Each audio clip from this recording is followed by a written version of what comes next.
Dr. Anton Anfalov has spent decades studying crashed UFOs and where these have been stored and where these have been reverse engineered in the former Soviet Union and present-day Russia. He has spoken to hundreds of witnesses with knowledge about how these craft have been retrieved, their storage, and their capabilities. And he's with us today on Exopolitics Today to continue educating us about these crashed UFOs in Russia, the reverse engineering, and the secret space program. You're listening to Exopolitics Today with Dr. Michael Salla, your source for the uncensored truth regarding the human, extraterrestrial, global, and political agenda. Click the like button and subscribe to this channel. And now, here's Dr. Michael Salla. Well, welcome back to Exopolitics Today, Dr. Anfalov. Hi, guys. Nice to see you. Well, you have an incredible amount of information on this topic, on what's happened in Russia, and Russia's a vast country. And you've sent me some of the cases that I think are very relevant to what is being discussed in the United States today. Certainly in the United States, in 2004, there was a very famous incident concerning a Tic Tac UFO that was sighted by pilots and radar technicians associated with the USS Nimitz, an aircraft carrier conducting training just off the coast of San Diego. So they had this Tic Tac craft that behaved in a way that got their attention. That was in 2004. Well, in 1989, you sent me information about a UFO crash in the Soviet Union in Primorsky Krai. And so what we have here is the information about this ellipse. So you want to tell us about this incident in Primorsky Krai involving what looks like an ellipse or something like a Tic Tac? Yeah, it's egg-shaped craft or, oval-shaped.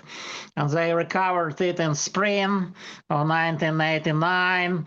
And actually divers were sent to investigate underwater.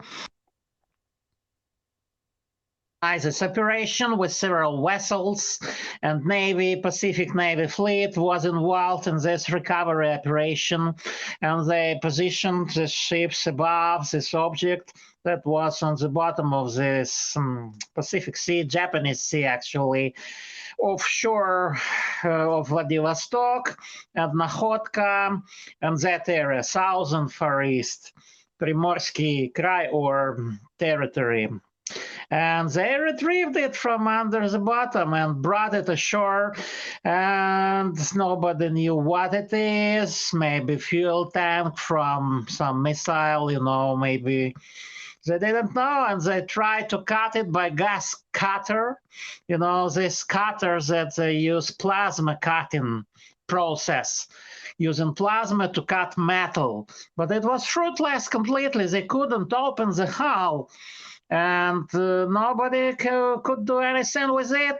And then they decided to send it to Moscow for proper research, because in Moscow they had much better equipment and machinery and scientists and scientific research institutes just to open the hull, because they didn't know what's inside. And with all means, they couldn't find any proper tool to open it. And it was opened only in Moscow, I believe, in that area, in the area of Moscow region. And that wasn't the only incident like that in the USSR. Even in that year, in 1989, there were other cases, and they retrieved a number of other objects near Kapustin Yar as well. On August 12th of the same year, there was also the incident with UFO recovery, and they found this disc, and this disc was influenced by new rather a radio electronic countermeasure and special equipment used to countermeasure the countermeasures against aircraft, against foreign, technology. This is so-called REP, or radio electronic warfare. And when this brand new equipment was brought to Kapustin Yar Test Center, range number 4, they activated this equipment, and amazingly to them, this equipment influenced the UFO, the alien disk flying nearby, and it was affected, and they brought it down. So this was like they shut it down. And that was the case as well in 1989 and a number of other cases. By the way, on August 21st of the same year, 1989, they retrieved another UFO from Czechoslovakia, from Eastern Europe, from the Czech Republic. And they brought it to Vodochody Air Base in Czech Republic. And at that time, Czechoslovakia was under Soviet control. It was a so-called central group of Soviet army, and they brought it back also to the area of Moscow to study this disk from Czechoslovakia as well, the same year. All those events happened in the same year, 1989, amazingly. And it was perestroika already, it was glasnost already, the new era in Soviet times. In the same year, Berlin Wall was destructed, and German nation was united as before, reunited together. And that was the year when Cold War actually ended. But anyway, that was a year of several UFO recoveries, because 1989 and 1990, those 2 years were the years of the most active, of the greatest UFO activity all over the Soviet Union and Eastern Europe as well, and also cases with Belgium Triangle in Western Europe as well did happen in 1990. So that was the UFO flap. And this flap was the most famous during the whole Soviet history of all Soviet ufology. Well, you want to tell us about this other crash that you told me about, which was in 1987, this boomerang-shaped craft, 20 meters, and it had a live crew on it. So, and you supplied an illustration here. So this is the craft, I guess, that crashed somewhere in that West Siberia region in 1987. So you want to tell us about that incident and what was the crew inside of that craft? Yes, because one of my informants from KGB, he was the member of that special department, the most secretive one, and I was trying to extract as much information as I could from him. And he told me that that same year, 1987, they had 3 recoveries in that area, not just one, not just 2, but 3 separate places. And 3 separate recoveries did happen in that area of Western Siberia in 1987. And that was the biggest craft, yes, and they brought it in several. The retrieval operation was in several parts with several teams. One team brought it from point A to point B, and second team brought it from point B to point C, and maybe another team brought it from point C to the final destination. And because my informant knew only about first stage of this recovery and operation to transport this vehicle, quite a huge vehicle, and they used large transportation equipment to transport it, and they also used river, because these great Siberian rivers like Ob, like Yenisei, they're huge, and you can use big vessels and cargo ships along these rivers to transport heavy loads, and that's a very easy way to cover this up, because a lot of cargo, a lot of loads are usually transported along these Siberian rivers, and that's the easiest way to hide this retrieval operation itself as another operation to transport, civilian loads and civilian cargo along open Yenisei rivers. So, frankly, I don't know the final destination point where they put it, but as he told me, this definitely happened in 1987, this big recovery. And also he was part of another recovery the same year near the mouth of River Ob. That's northern part of Tyumen region and Khanty-Mansi region, where River Ob goes directly to the Arctic Ocean. And that's where they found 12 meters in diameter, quite large disk, crashed there, smashing and destroying some trees, and it was a little bit tilted, lying on the ground with a dome on top, and it had a crew of 2 aliens on board, both dead, intoxicated by something. I don't know by what exactly. I don't know all details of these operations, and unfortunately. And these people, they don't talk much usually. They just give most necessary and basic information and not everything, unfortunately. So I definitely know about these 3 recoveries in West Siberia, exactly West Siberia, and not only there, because that very same year, 1987, there was another recovery in Vyborg area near Leningrad, to the west of this famous Russian city, now St. Petersburg. And they recovered quite amazing objects there. It was looking like a rocket or, a big fat cylinder. And amazingly, Mikhail Gorbachev, the General Secretary of the CPSU, Central Committee of the Communist Party of the Soviet Union, he was taken to Monchegorsk Air Base himself that year in 1987, and he took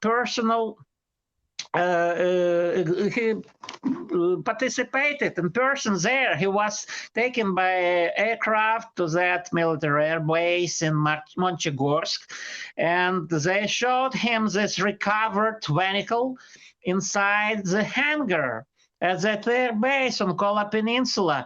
And even he was acquainted with this, and he was shown, and he was in the loop, but partially in the loop, because KGB is very secretive. It was extremely secretive in this specific subject, and a lot of things are beyond control, even from the top positioned officials and from the leaders of the country. They don't know everything, and Putin doesn't know everything. He is not completely in the loop, even Putin himself, because he is, but to some extent. And every one of them was in the loop and is in the loop only to some extent and to some degree. All the rest is withheld and withdrawn and beyond their control, because they want these leaders to be manipulated. They're all under control, under manipulation, like puppets, That's how the system works of control, and actually alien control as well, because aliens control them as well. Right. So we got different layers of control. We got the senior national security officials.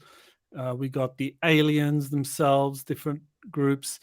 Now, one of the interesting cases that you also sent me that I think is worth looking at is this cigar-shaped arc in Siberia that was found, and I'm just very interested in that craft that was found at you describe it as Potomsky crater or Kolpakov's cone.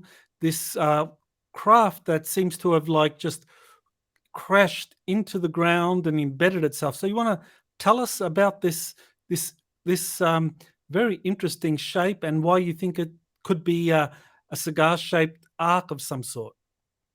Actually, first of all, it's not cigar-shaped. What attracted my attention is specific ellipsoid shape or egg-shaped, like a huge egg or ellipse. It's not cigar. No way. And as about Potomsky crater or Kolpakovsky cone, that's only one of the hypotheses, That's only one version of this event, because when they measured what's inside, what's below the ground, using special electric equipment, they found that they have this probably huge body cost set, that penetrated inside, creating such cone with huge kinetic energy and approximately 600 meters long. And but it's not for sure, because as for me, I'm not completely sure that this object is under this particular cone there.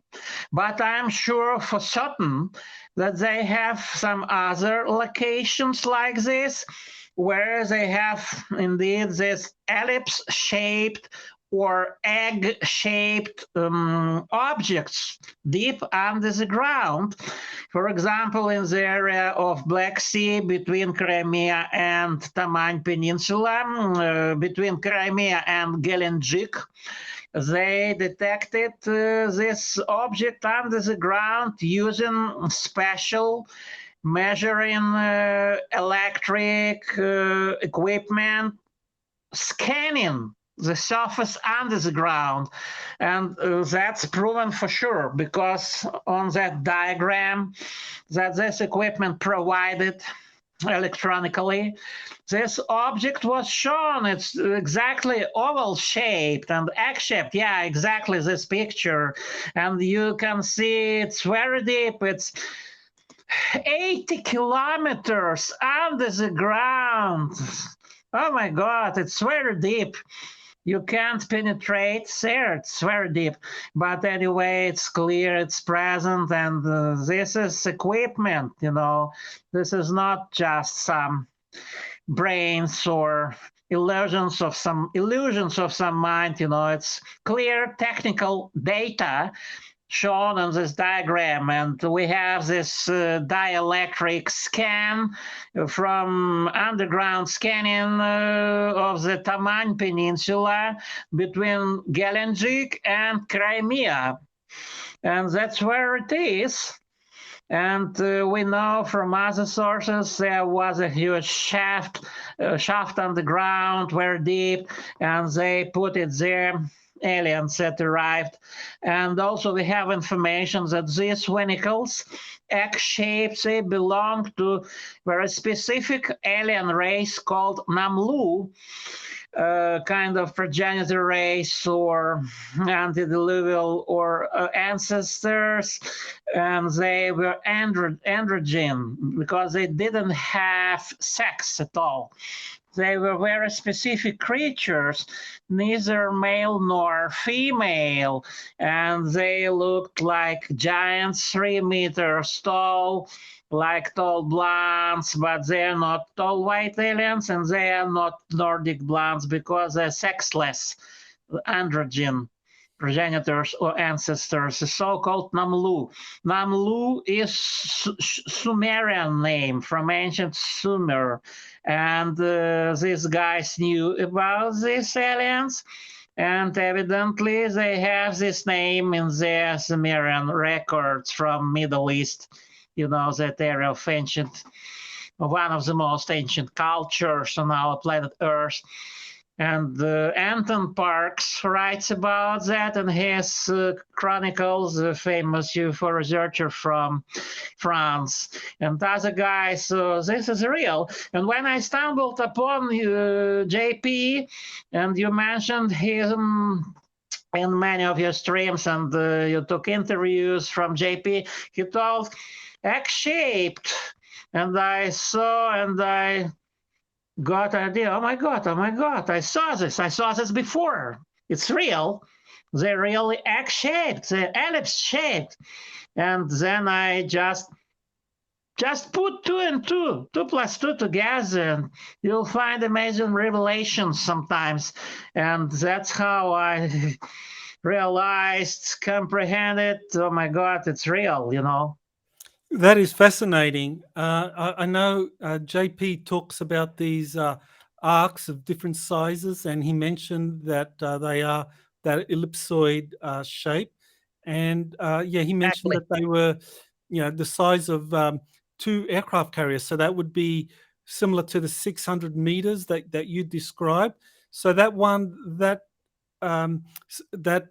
ellipsoid UFO under Potemsky crater is very similar, as you said, to what JP was describing. Now, you described the location as kind of like close to Crimea.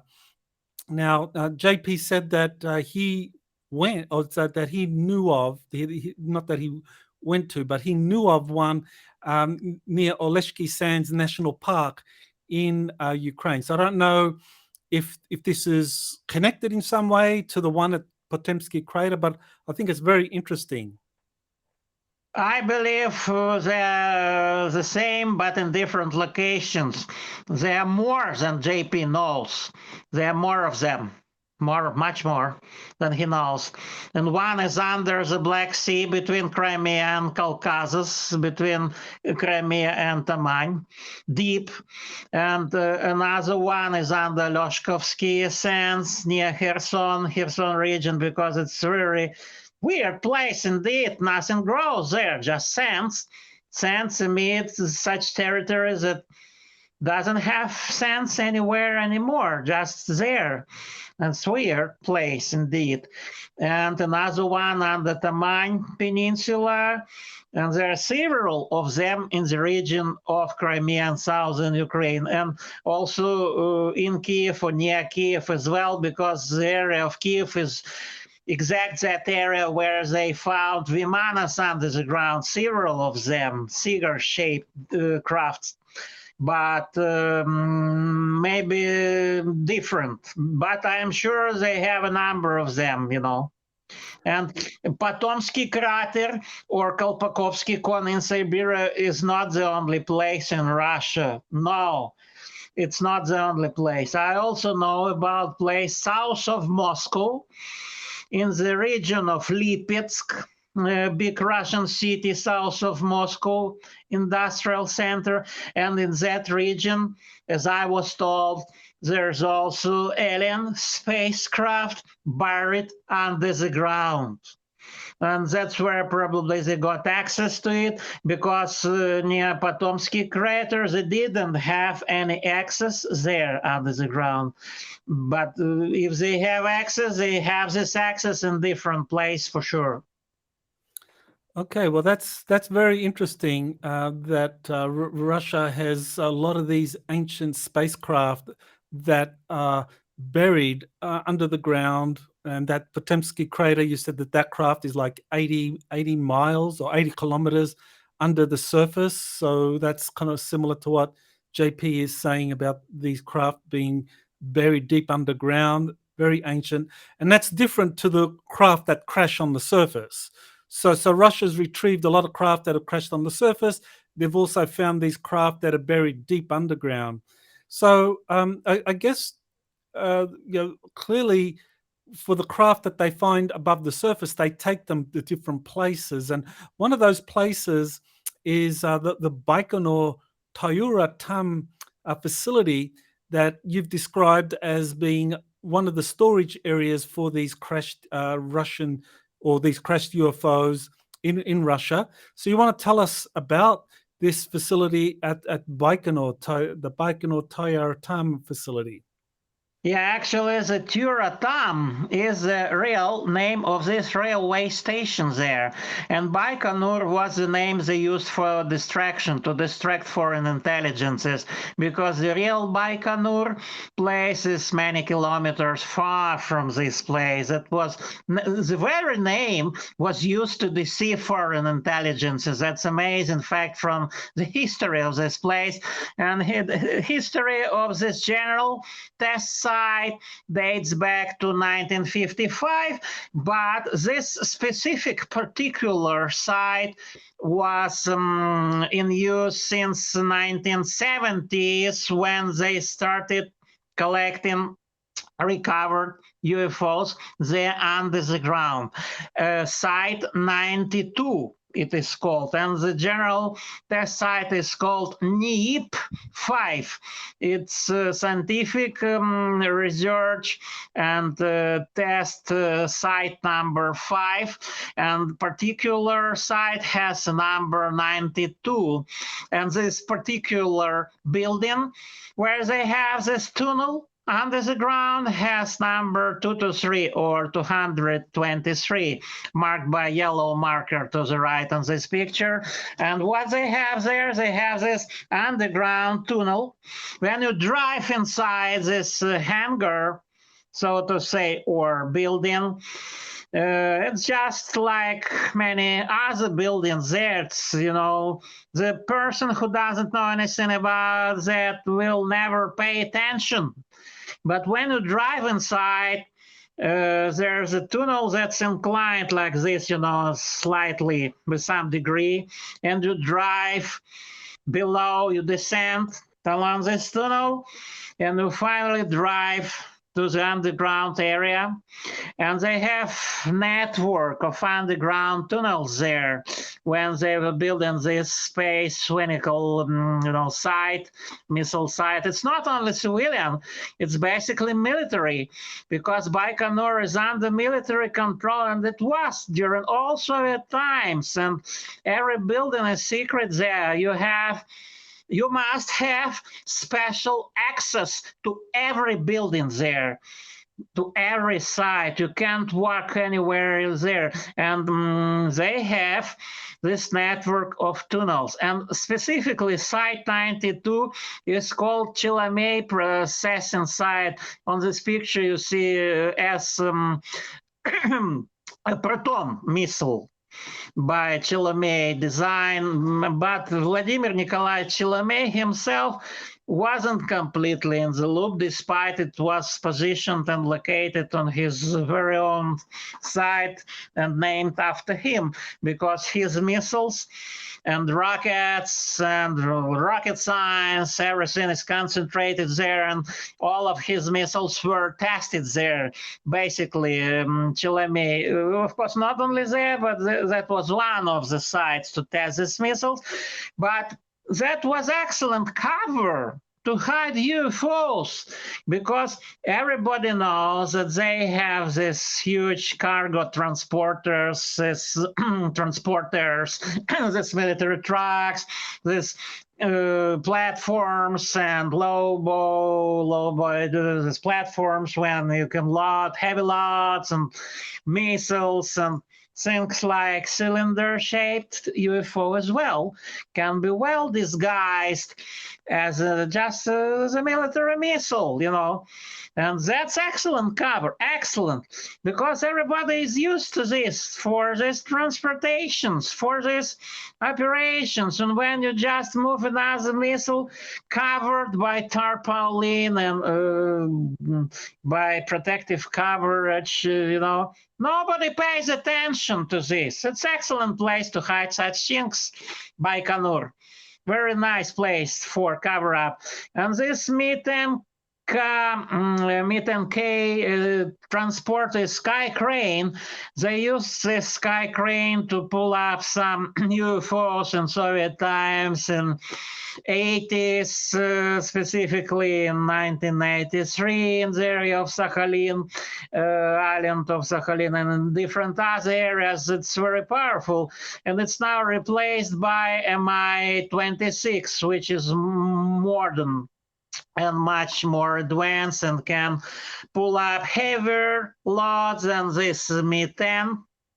It's no longer in service, this Mi-10K, a sky crane helicopter, but it was in use, and amazingly, it was also part of the Soviet Air Force, not just civilian air company, Aeroflot, operated these helicopters, sky cranes, and that's what they used in some of the recovery operations, because in dense forest and many kilometers somewhere outside in Siberia, it's very difficult to organize this recovery operation and this transportation. So you have to use helicopters and loads suspended by helicopters to transport objects to the long distances, and that's what they did in the Soviet Union, and that's what they do now in Russia in these recovery operations. Okay, now one of the key people in the Soviet space program was Dr. Sergey Korolev, who's considered the father of Russia's rocket program. And I know he worked closely with some of the Nazi scientists that were taken over to the Soviet Union after the Second World War, that he worked with them and understanding whatever technology that the Nazis had developed. And I know he was very interested also in these non-human spacecraft that had been retrieved. So how important was Sergey Korolev in the study of these extraterrestrial spacecraft, or whatever it was, whatever flying saucers the Nazis had developed, and kind of like help the Soviet Union develop its secret space program? Okay, I must disappoint some guys who believe that he was one of the main players in this conspiracy. No, he wasn't much in the loop. Don't believe that he was the main figure. He wasn't. Definitely he wasn't. He had some knowledge, yes, for sure. He was very interested in this, beyond doubt. That's true. But they let him know only a few details and only a small part of the grand picture, because he wasn't the only rocket science man in the USSR. He wasn't the main, despite he was the main figure in sending Yuri Gagarin to space and Sputnik and all those Russian dogs to space. He sent as well. That was his main role in this. And in this meaning, he was the main designer, and yes, he was very prominent, and he is most famous among all Soviet rocket science guys, but he wasn't, definitely he wasn't the main key player and the main figure in the UFO cover-up in the USSR. Forget about it. He was very interested, for example, when Tunguska event it was 1908 during Tsarist times, and many years after, in his times, in Korolev's times, he decided that maybe that was an alien spacecraft. And so he sent a special expedition to Siberia, trying to recover some fragments of this alien spacecraft. And the famous Soviet cosmonaut Grechka, hero of the Soviet Union, he was part of that expedition. And he even gave him equipment and radio communication and Mi-4 helicopter, Mi-4.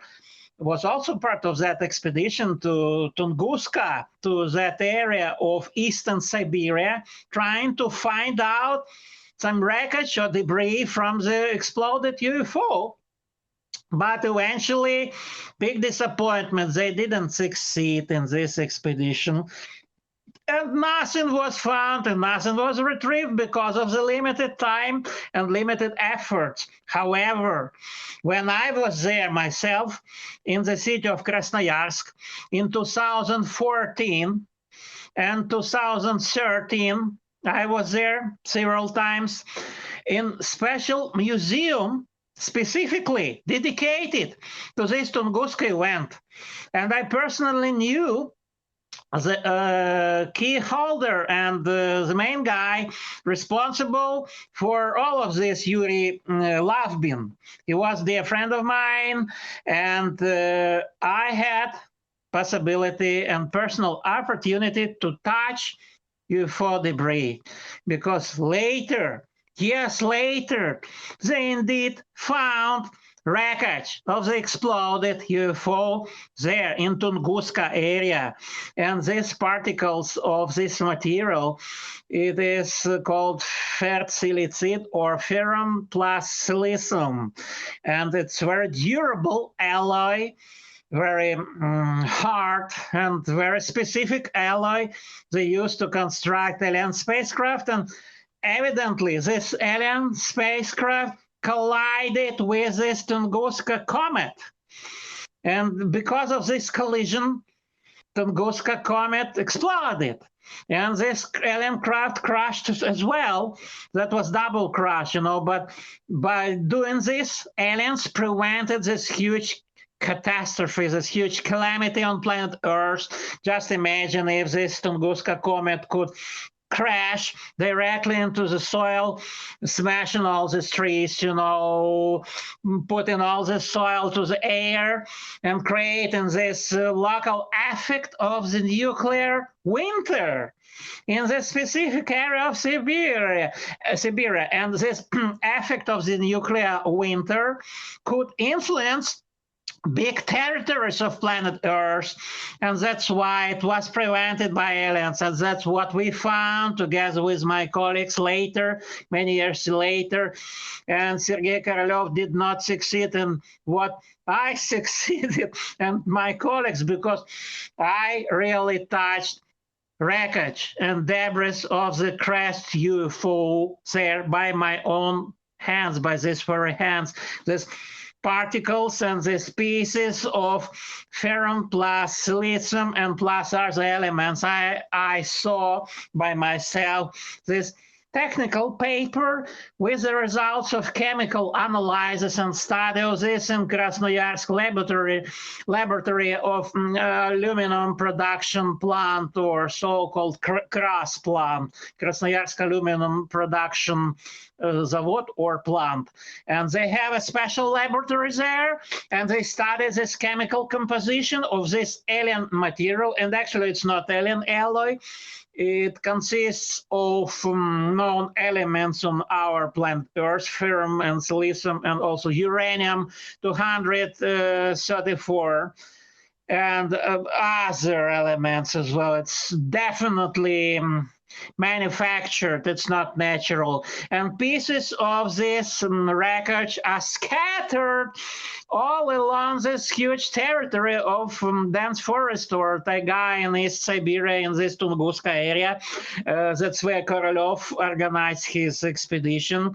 And I was sitting on the same sofa where cosmonauts, famous Soviet astronaut Grechko was also sitting, and he was a member of this expedition to Krasnoyarsk Krai, or Krasnoyarsk territory in eastern Siberia, trying to find this UFO wreckage. And what they didn't find, we discovered, and my colleagues from Siberia, actually, that's amazing, but that's fact. And very few people know about that you can visit this museum in the Siberian huge city of Krasnoyarsk, in a special scientific area. They have this Akademgorodok, or academic city, and they have this special museum specifically dedicated to the Tunguska event of 1908. And they have amazing evidence there, amazing. And they have exhibitions there. And if you go there, you can find it and visit and touch it like I did myself, you know. That's Very few fascinating. people know about that. Okay, yeah, that's the Tunguska event is a fascinating one, and yes, I know there've been several expeditions, and thank you for mentioning that Korolev did lead one of those expeditions to find out. Well, in our last interview, you mentioned Taganay National Park in the Urals as Russia's S4. So it was just a brief mention. So I thought this time maybe can you talk a little bit more about how important this facility is for Russia's retrieval operations of UFO craft that they've found, how they then conduct their reverse engineering, and so what's the history of this facility and how deep is it? Well, it is the most sensitive facility now.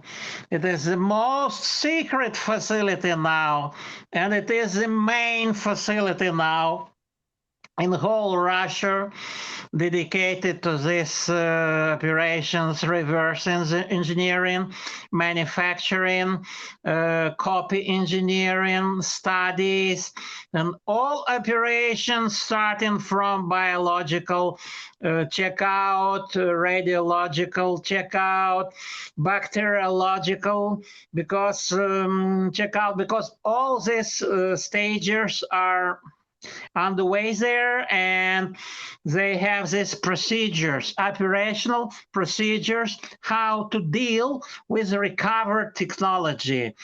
And this facility is in use, as far as I know, definitely since 1991. That was the last year of the Soviet Union and the last year of Michael Gorbachev. When he was resigned, he resigned from his post of the president of the USSR, and USSR was disbanded that very same year, 1991. That's the year when they moved several objects from Zhukovsky to this location. And definitely during the times of Gorbachev, they discovered these underground tunnels, and maybe earlier. But the decision was made to use them for the specific military and research and development purposes to deal with recovered alien craft and technologies there under the ground. And actually, the Taganay National Park, it's public place. It has entrance, it has a lot of public places. Anyone, just anyone can visit and surf and walk by legs, but very few people know what is under the ground, because they have entrances used from sites, stations dozens of kilometers from this public entrance, because they have this very long tunnels there under this national park, and they have railway tunnel from south, from the area of Zlatoust, and specifically this is called Zlatoust machine building plant in the neighboring city of Zlatoust. And they have at least two sides there. One is the territory of this plant directly, and the other territory is so-called industrial area, which they use to fuel these missiles, rockets, for Soviet Navy and for Soviet Navy submarines. And that's the area they have railroad tunnel and railway entrance inside those mountains, because that's a big mountain area and several mountain ridges right in the center of Russia, in Ural Mountains. That's the very geographical center of Russian Federation that separates Europe and Asia. And that's where they have this huge complex. And this complex wasn't built by humans. No way, forget about human mining. It was built by aliens. And the humans only discovered entrances and built these tunnels under these mountain ridges that can penetrate, and actually they stumbled upon these tunnels and penetrated inside like additional human built tunnels connecting to this alien network under these mountain ridges.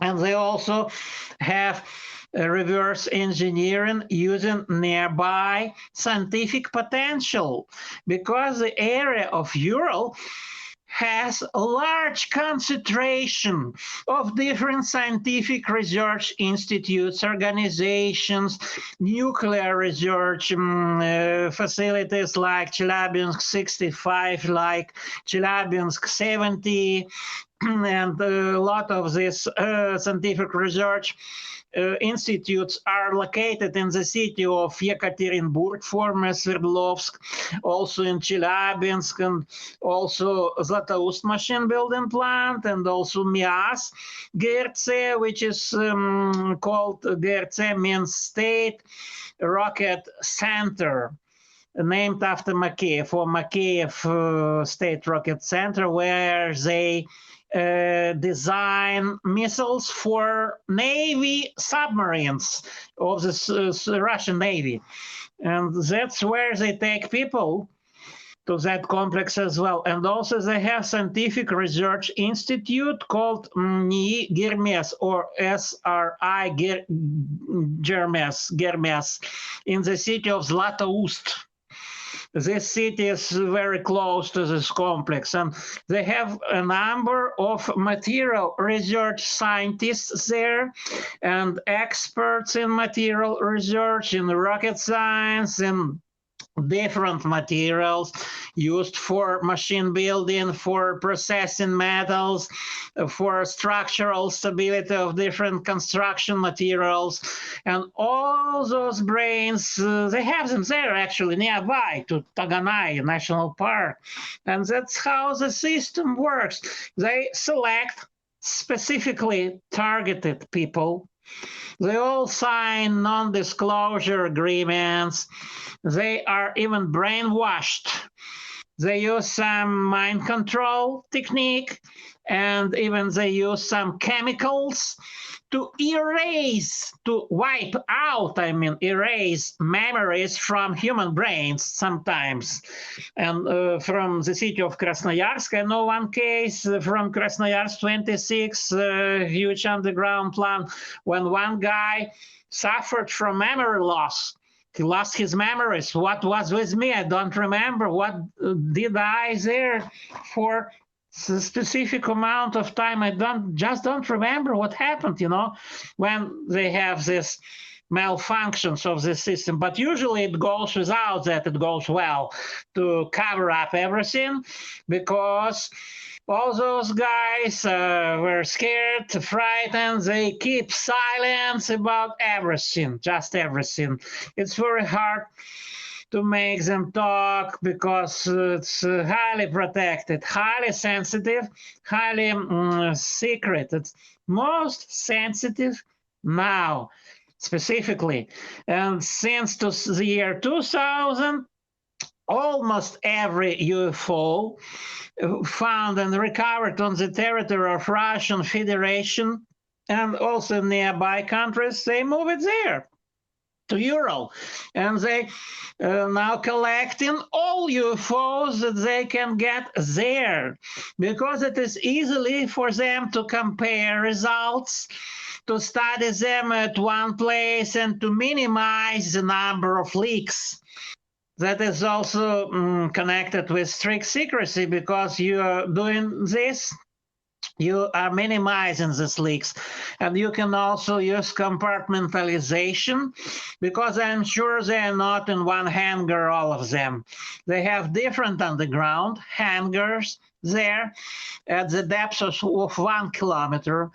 Frankly, I don't know about how many levels they have, probably several, but definitely it's very deep. It's 1 kilometer deep, and definitely they have several separate underground hangars with these UFOs. That's how you can also apply compartmentalization.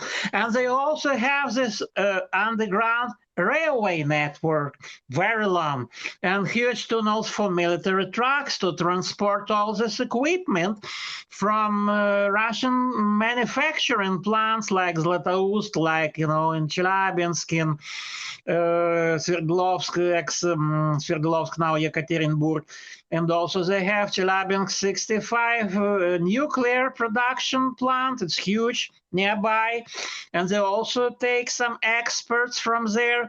And they began taking experts from VNI of technical physics named after the Babakhin, which is positioned in the city of Snezhinsk, which was Chelyabinsk 70 during Soviet times.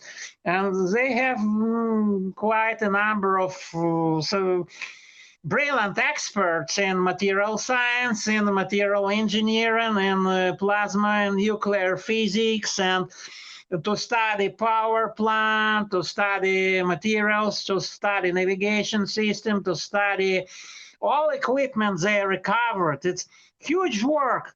It's huge process. And a lot of people involved, but they all are scared. They don't talk. They will never talk about this because it's so strictly compartmentalized, and still it is the biggest secret of Russia now. Maybe it is one of the most biggest or even the biggest secrets that I'm now exposing. It's all dangerous to my life. Oh. I dare to say that with my open face. Guys, that's the most sensitive and most top secret complex there. And it's real because I know a number of leaks that is definitely there. But you cannot find it because they were wise guys. They're very clever to camouflage it because entrances are very far from Taganay National Park.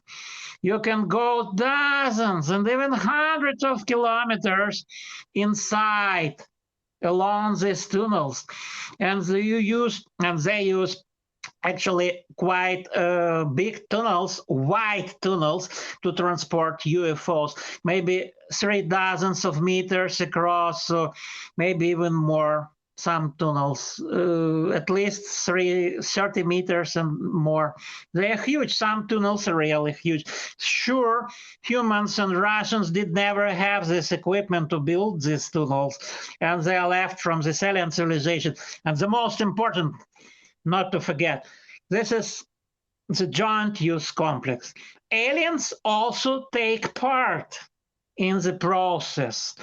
Aliens control Russian scientists and engineers and military and FSB guys there. It's under alien supervision and control, because even Soviet Union had connections with several alien races. With first, they have Anonebra archives from Nazi Germany from 1945. Also, they had connections with Draco reptiles, maybe with insectoids, definitely since 1965, with greys. And also gray aliens, and also with Nordic blondes, apparently from Pleiades star cluster and Taurus, but definitely these guys are tall with blonde hair, and they look like typical Nordic blonde Scandinavians, and Russia also has connections with these guys.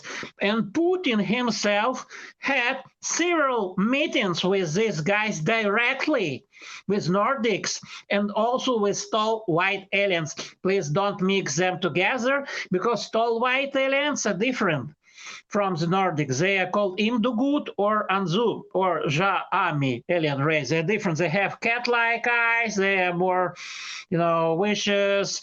And I know one case recently, several years ago, when these guys, tall white aliens, were in a car entering Putin's residence near the city of Sochi, where Vladimir Putin has his own specific special residence. And these alien guys were in a car entering control point to the territory of this residence. And one of these guys who was there at the control point and saw this, he said, "Oh my gosh, who are these guys in this car inside, beyond these windows?" They had this very pale skin and this long white, milky white, hair and very specific eyes. They were not human. Forget it. These alien guys drove inside the Putin's residence near Sochi. It was recently, several years ago. And I was told this story. Wow, my gosh. I truly believe this because it wasn't the only one leak. There were other leaks from Kremlin.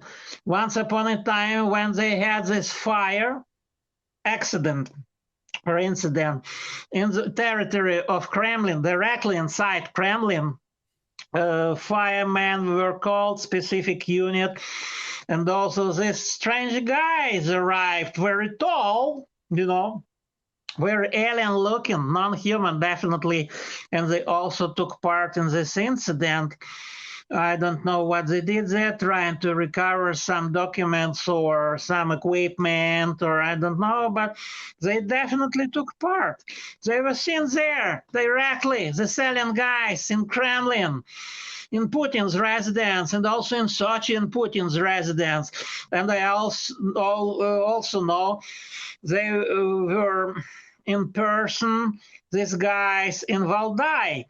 Valdai is in Novgorod region near St. Petersburg, where Putin also has his residence. And these alien guys were also seen there. And also in Altai, in Mountain Altai, where Putin also has his residence. Aliens participate together in these operations. They have direct contacts with military. They had direct contacts with GRU and also with KGB Special Department. I know history of these contacts. That's amazing. I don't know everything, of course, but I know that Michael Gorbachev himself had a meeting with these aliens on March 17, 1985, when Gorbachev and his close associates and his nearest colleagues took part in this meeting directly with aliens in Pirogovsky Forest Nature Reserve near Mytishi, east of Moscow, Mytishi, and Pirogovsky Forest, where this meeting did happen. March 17, 1985, because all people talk about Eisenhower met aliens. So yes, okay, Eisenhower signed treaties with aliens, okay, but nobody knows what Russians did, what Soviets did. That story is amazing. Yeah, and well, we'll have to come back to that story. It's also a good story, yeah. Yeah, we will come back to that story because it is, as you say, a very important story. But just going back to Taganay National Park, because it's very important that you've identified this as being kind of like Russia's premier facility now for studying retrieved extraterrestrial spacecraft, that it's buried a mile underneath the ground. It's an extensive ancient underground tunnel system that was first established by extraterrestrials. Some extraterrestrials are still there helping the Russians. I wanted to just ask you what Russian corporations are involved in the actual reverse engineering and the construction of alien reproduction vehicles. In the United States, Lockheed Martin's Skunk Works, Boeing's Phantom Works, they're typically referred to as the ones building all of the flying triangles, the flying rectangles, the flying saucers that are used in the secret space program. So in Russia, what corporations are involved in that? Okay, first of all, you can't can't even compare any Russian corporation with Boeing because it's the sizes are absolutely different. Russian corporations comparing with Boeing are miserable. They're poor. Don't compare them with Boeing. In Soviet times, that was the different story. But now Russia is declining gradually, and they don't have much money. They don't have much personnel. They don't have much scientists because look what happens now. They cooperate with Northern Korea and Iran. That's a miserable situation now. However, specifically, they have this OAC, so-called United Air Building Corporation. And Mr. Fedorov, the chairman of this OAC, was Fedorov. He was in the loop.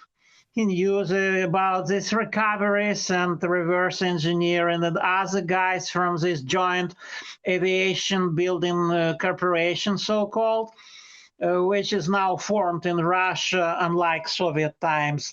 They also in the loop, however. And during Soviet times, several corporations of the military-industrial complex were involved. First of all, two departments or ministers. The first was the Department of General Machine Building, or Minobshimash, Ministry of Machine Construction. It was dedicated to the space industry, exactly targeted to all these operations. Another was Ministry of Middle Machine Building, or so-called Min-Sredmash.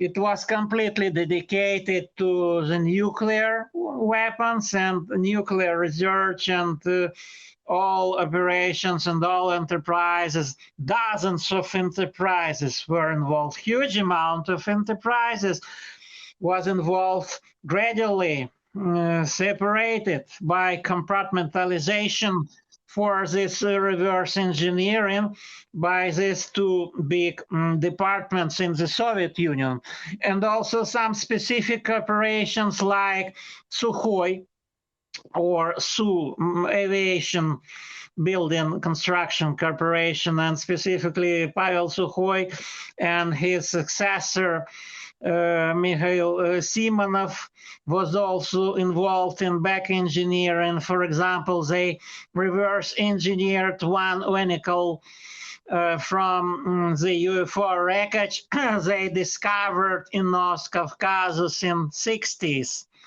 approximately in 1966 or 67. And they reverse engineered it, and in 70s, they already had flight tests. And also in Akhtubinsk, where they have this hangar number 1, Akhtubinsk Air Base, where they fly test different vehicles, and specifically hangar number 1 was for foreign manufactured aircraft.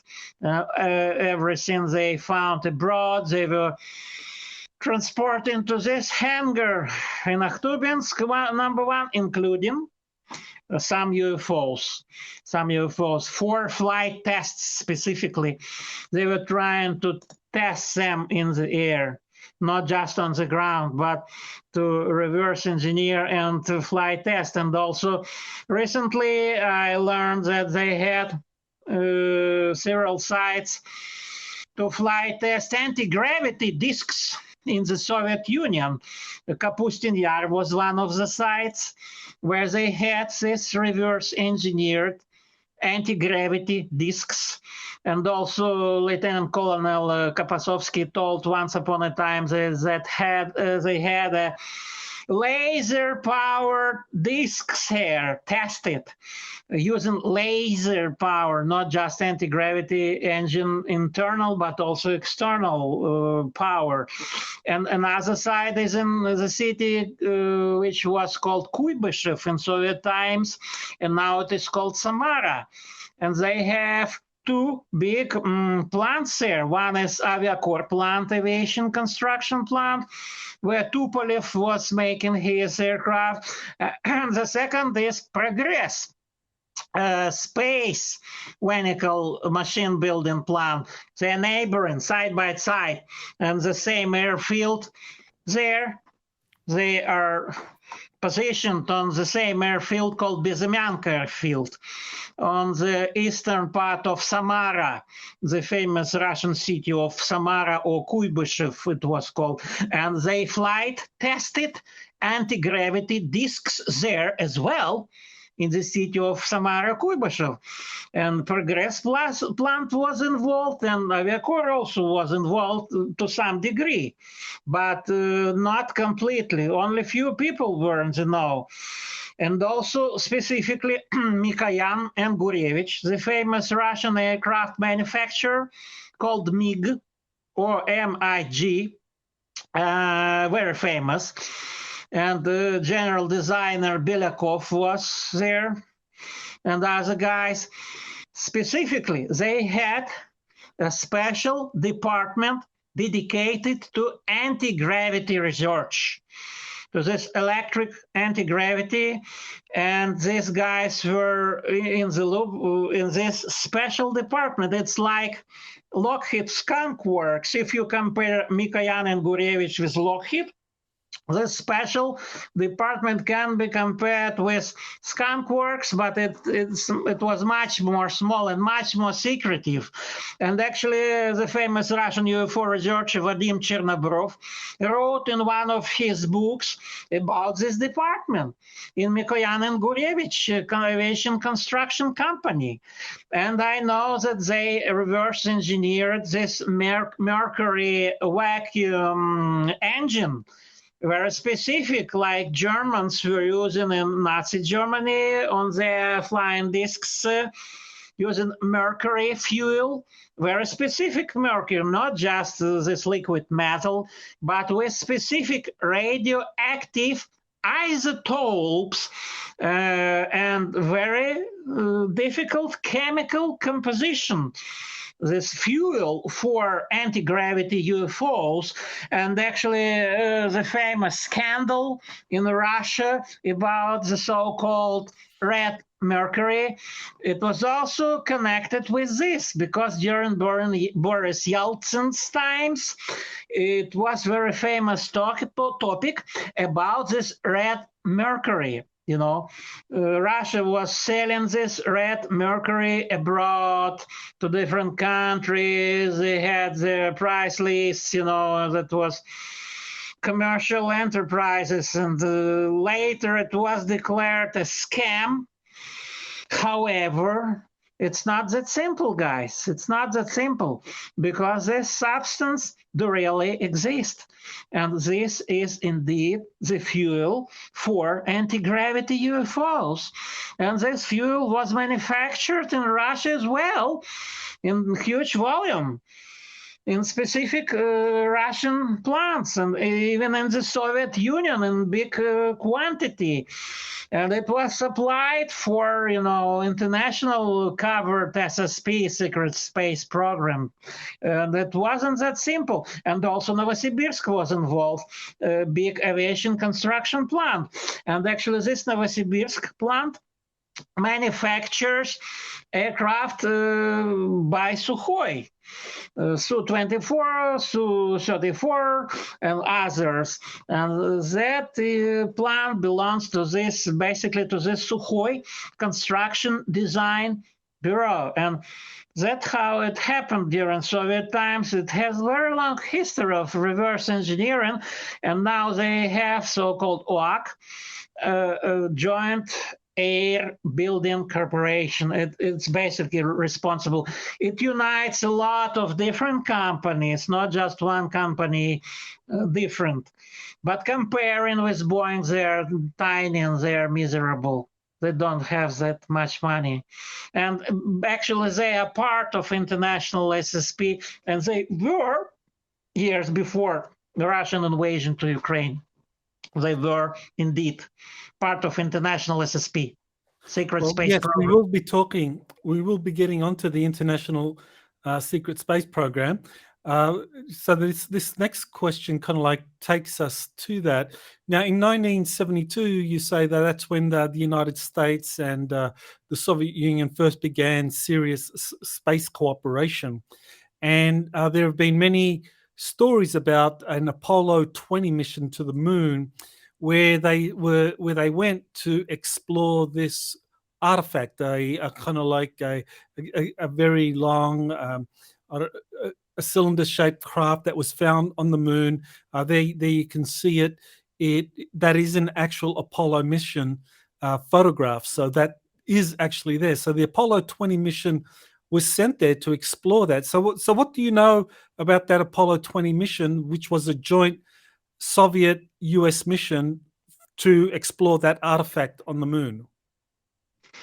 Okay, first of all, this mission was never called Apollo 20 because Apollo 18, 19, and 20 were cancelled. This mission had quite different name. This mission used quite different equipment, and spacecraft was different. And it wasn't Apollo. It wasn't Saturn V missile rocket carrier. No, it wasn't. It wasn't Cape Canaveral. It wasn't Vandenberg Air Force Base, because what they had in Vandenberg, AFB, was only Mission Control Center. But the launch was from Diego Garcia Island in the Indian Ocean. And that specific year, 1976, was the first year when America was back on the moon. Since cancellation of Apollo missions, forget about Apollo. What they used from Apollo were only LEMS, Lunar Expeditionary Models, number 14 and number 15. If you look for these numbers, just for example, in Wikipedia, you'll find that, apparently they were never constructed or put in parts. No, they used lunar expeditionary models from Apollo.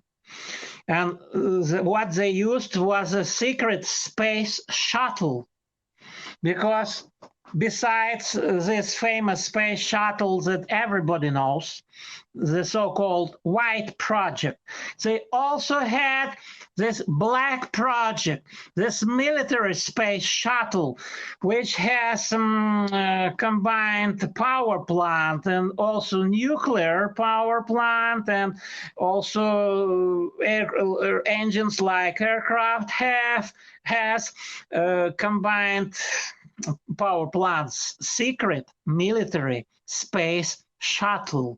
And this shuttle was constructed in USA, and it was tested in Area 51 in Groom Lake in the years 1974, 1975, and it was already operational in the years 1975, and its first flight to the moon happened in 1976. At first, it was a mission just to fly around the moon by this space shuttle to open cargo bay, and later other missions did happen. And one mission was from Johnston Island atoll in Pacific, and they brought equipment to construct a specific base on the backside of the moon. These missions were in sequence. It wasn't only one mission, no.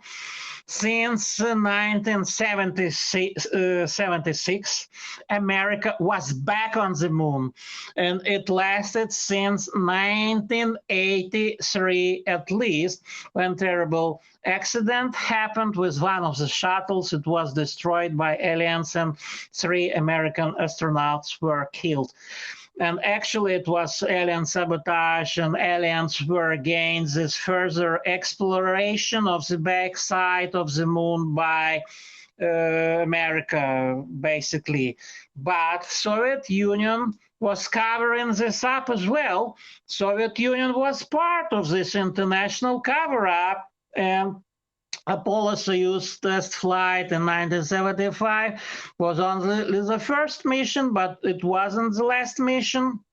However, in this particular mission from Diego Garcia Island in 1976, by this secret military space shuttle, only 3 astronauts took part, and all of them were Americans. It wasn't joint U.S.-Soviet mission. Joint U.S.-Soviet missions were later, and the very first mission was exclusively American one. And this shuttle, it's very remarkable. It can start by itself without any additional rocket fuel tanks and without this huge solid fuel rocket boosters, it's not necessary for this shuttle, because this shuttle is very powerful because of the nuclear reactor and nuclear trust, and it's very powerful.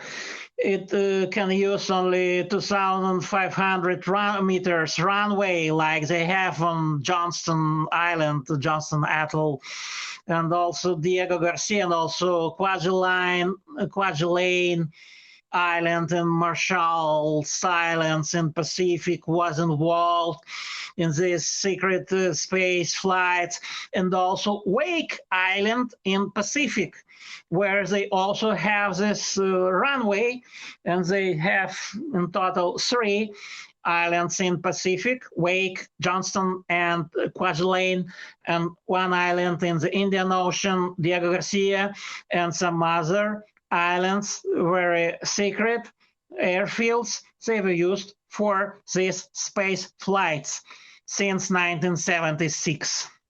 And this is international cover because they brought approximately 300 kilograms of artifacts from this craft. They did never found this alien woman, so-called Mona Lisa. No, forget it, it's fake.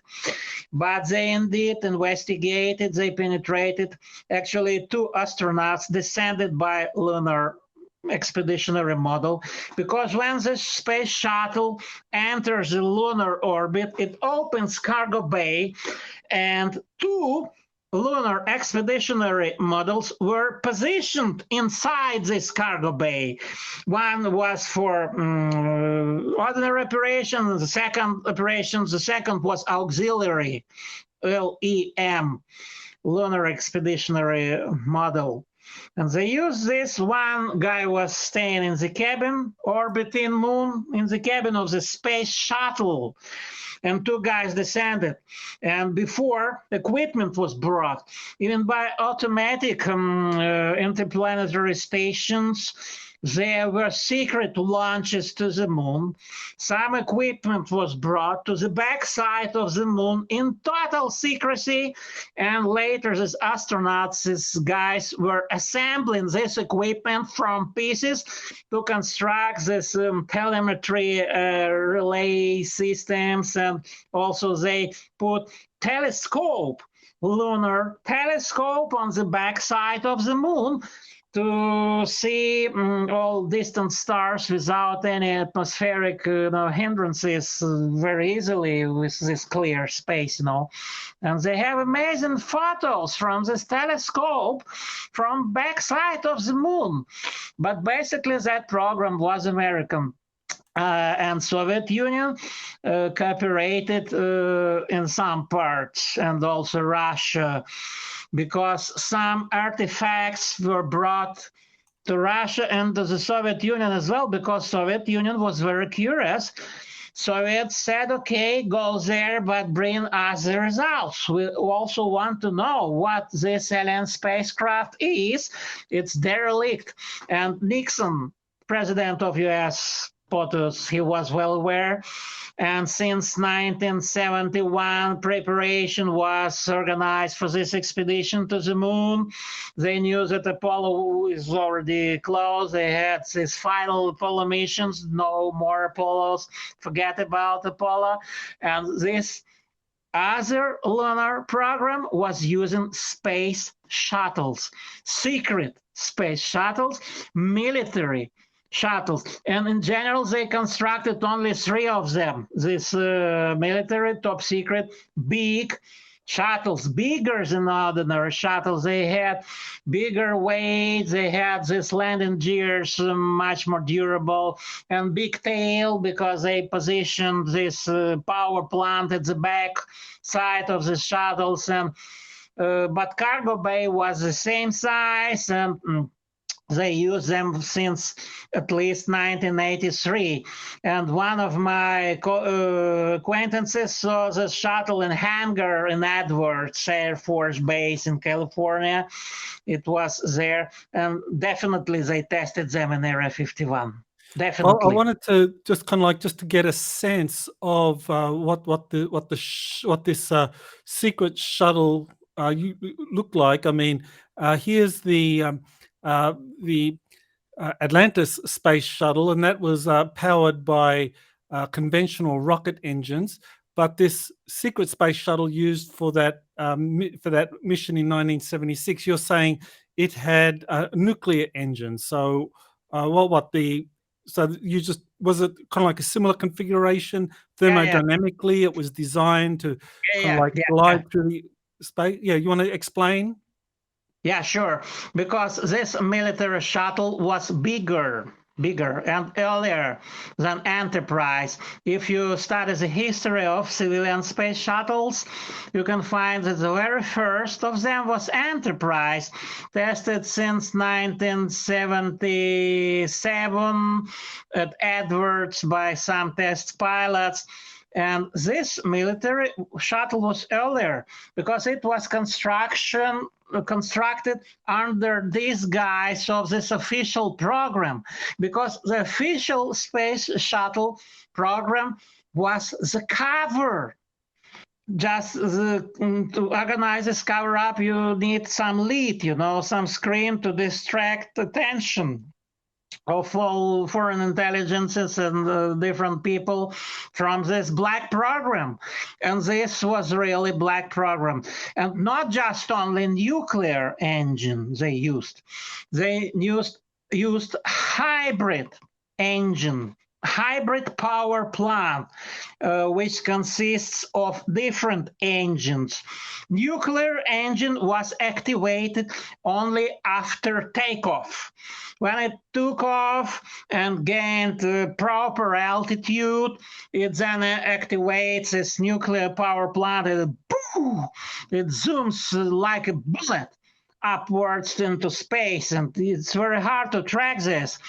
And this specific military space shuttle was much heavier and with bigger power plant, and not only traditional plants they also used reverse engineering from the captured UFOs.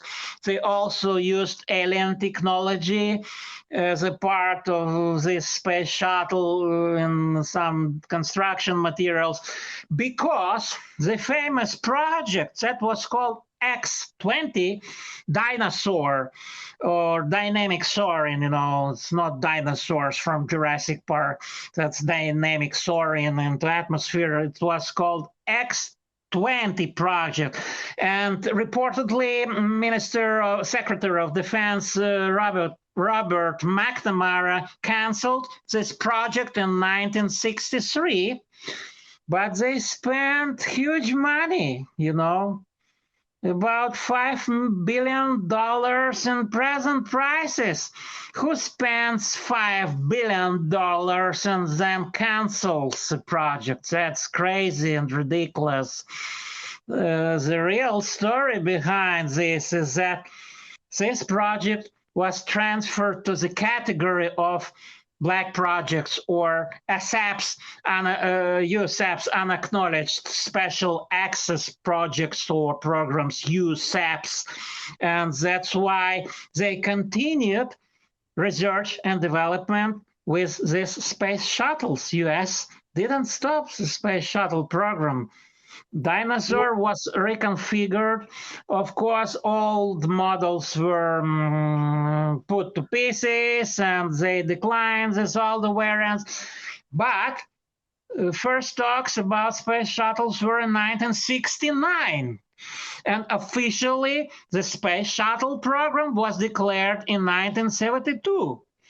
That was the year when this covered black military program was already in progress, before civilian program, before, guys.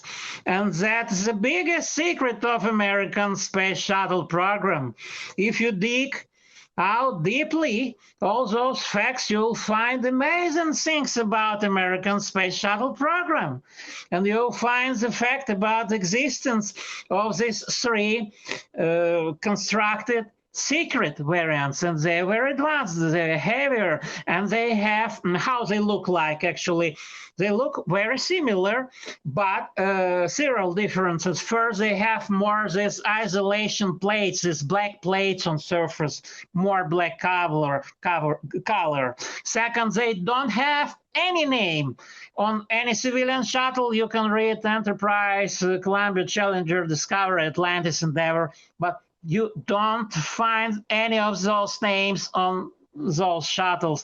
And they also have this big air intakes under the belly for engines, for atmospheric engines. And they also have this big tail with nuclear power plant and much bigger tail. It has much bigger tail, and nozzles at the back side a little bit different, and much more powerful and durable wheels, landing gears different. Well, I wanted to ask you about the Soviet space shuttle program. I mean, you mentioned that the American space shuttle program was the civilian program was a cover for a military shuttle program that the US had. Now, I know that the Soviets, they had, I think it was called the Buran. Maybe you can explain that. Buran, explain what that is in terms of this kind of military space shuttle that the Soviets, I think they developed several of these prototypes. So, again, was this a cover? Was there a real Russian black program using these kind of nuclear-powered space shuttles? No, Russia did never use nuclear power in these shuttles, because Buran was a pitiful and miserable attempt to copy American space shuttle, but it's better than American's official space shuttle. But it flew only once in 1988, and that was only one flight to space, unmanned, totally unmanned, without any crew. And after that, the Soviet Union was in crisis, and Mikhail Gorbachev said, we began this perestroika, glasnost, and friendly relations with US, so we don't need the military use, we don't need military escalation in space, and that's why they canceled military missions. And the fate is very sad of this Russian space shuttle. Actually, one exemplar of it was recently destroyed in a hangar because the roof was seen and the roof was out, and some construction materials fell upon the roof of this space shuttle in Baikonur, actually destroying it partly. It was a very sad story because it was a very stupid attempt to copy American official program. But if Soviets could imply and develop the copy of American nuclear shuttles, it could be much better. And they had such variants in the Soviet Union. Indeed, they had Missishev Construction Bureau had this program called Holot Team Topic or Coldness program, which was about nuclear-powered space shuttle, indeed, in the Soviet Union. But they canceled it in favor of this Buran, Buran, and the snowstorm. In English, it's snowstorm, Buran. It's very pitiful, and it has, because it's very expensive. And they don't need this because they have much more advanced vehicles and international cooperation and SSP and secret space program. And I believe to some extent it was cover up as well. But very few people knew about SSP in the Soviet Union and in Russia as well. But in Russia, they have more corrupted country now. And Roscosmos, the Russian counterpart of NASA, much more corrupted. They can buy everything. Every person can be sold. They're all deep into this corruption. It's very corrupted. It's very dirty business. Well, I do want to bring this interview to a close, but there's so much more to discuss. I hope we can continue with another interview. But I just wanted to first ask, are you safe in revealing all of this information? I mean, it's very sensitive information you're revealing, especially talking about this Urals mountain facility and what's happening there. Just remember, if anything bad will happen with me, that's because of it. Like Bob Lazar said, to secure himself, I also want to say the same, because now I'm exposing this to the whole world, and I want people to know the truth. And if something happens with me, this will be because of my revelation about this. Just remember, people. And I hope, like Bob Lazar, to be safe, because his guarantee of his security was his publicity, That's what I also believe in this publicity, because I wasn't directly involved, more or less, I'm saying. And I know this from different sources. I wasn't myself the participant of these operations. But anyway, I just want to say everything I know. And that's the end of it. I don't know more, guys. All I knew, I just said to you, and that's my guarantee of my safety and my security. Well, you've already revealed a lot, and I look forward to interviewing you again and going deeper into this Russian secret space program and what's happening today. I want to thank you for your courage in coming forward and sharing all of this information. So, thank you, Dr. Anton Anfalov. Welcome. You're always welcome. It's very nice to communicate with you. You have been listening to Exopolitics Today with Dr. Michael Salla. Please remember to like, share, and subscribe to this channel. Join or start a conversation in the comments. Take the time to explore the vast library of best-selling books, webinars, and podcasts by Dr. Salla. Visit exopoliticstoday.com.